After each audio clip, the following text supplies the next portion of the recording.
Ma-o-obsess sa'yo ang mahal mo at magiging sunod-sunuran ito.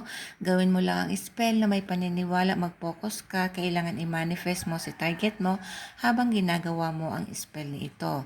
Palala po mga kaswerte, mag-ingat kayo sa mga fake account na ginagamit ang video ko para mang-scam.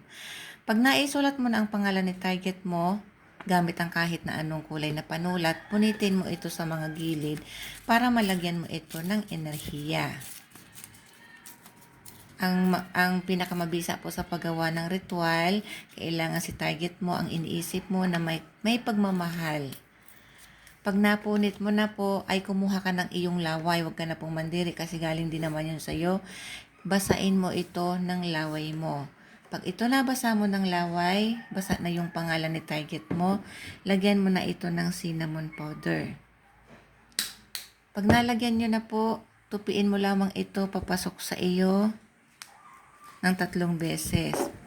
Tapos ay itago mo na ito sa loob ng inyong wallet.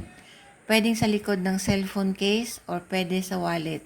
Itago mo ito ng 7 araw. Pagkatapos ng 7 araw ay sunugin mo lamang ito. Isaboy mo sa hangin yung abo. Tapos gumawa ka uli ng bago hanggang sa makita mo ang resulta.